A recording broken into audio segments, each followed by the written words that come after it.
বরগুনার বিষখালী নদীর ভয়াবহ ভাঙনে দুর্ভোগ ও আতঙ্ক নিয়ে বসবাস করছে এলাকাবাসী। প্রতিদিন নদীর গর্ভে বিলীন হচ্ছে ঘরবাড়ি, শিক্ষা প্রতিষ্ঠান, ফসলি জমি, বাজার ও যোগাযোগ ব্যবস্থা। নদীর পাড় ঘেঁষে থাকা শতাধিক গ্রামের মানুষ মানবেতর জীবনযাপন করছে। স্থানীয়দের অভিযোগ, ভাঙন রোধে কর্তৃপক্ষ কোনো ব্যবস্থা গ্রহণ করেনি। বরগুনার পাথরঘাটা থেকে তাহিদুল ইসলাম শুভর পাঠানো তথ্য চিত্রে বিস্তারিত জানাচ্ছেন লিওন আজাদ।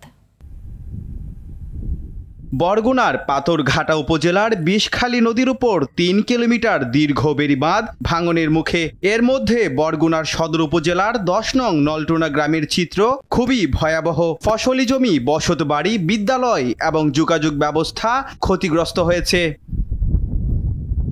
পানি উন্নয়ন বোর্ড বলছে জেলার ৮৫০ কিলোমিটার বাঁধের মধ্যে ৫০০ কিলোমিটার ক্ষতিগ্রস্ত, কিন্তু সংস্কার চলছে মাত্র ৩০০ কিলোমিটারে। বাকি ৫০ কিলোমিটারও ঝুঁকির মুখে। বিষখালী নদীর ভাঙনে এ জনপদের মানুষ হারাচ্ছে ফসলি জমি, নিঃশেষ হয়ে যাচ্ছে তাদের জীবন জীবিকা। ইতোমধ্যেই অনেকেই বসত ভিটা, ফসলি জমি হারিয়ে নিঃস্ব হয়ে এলাকা ত্যাগ করেছেন। এলাকাবাসী বলছে নদী ভাঙন রোধে কোনো উদ্যোগ নেয়নি সরকার। প্রতিদিন কমসে কম ১০% জমি প্রতিদিন নদীর মাঝে বিলীন হয়ে যাচ্ছে।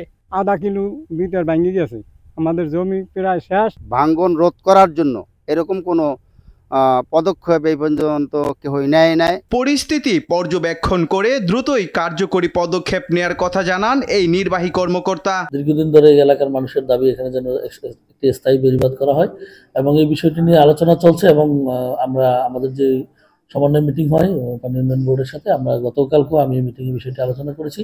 তো ওনারা আশ্বাস দিয়েছেন শীঘ্রই এই বিষয়ে ব্যবস্থা নেওয়া হবে। বরগুনাবাসীর আর্তনাদ ত্রাণ নয়, বিষখালী ভাঙন রোধে চাই টেকসই বেড়িবাঁধ। লিওন আজাদ, RTV।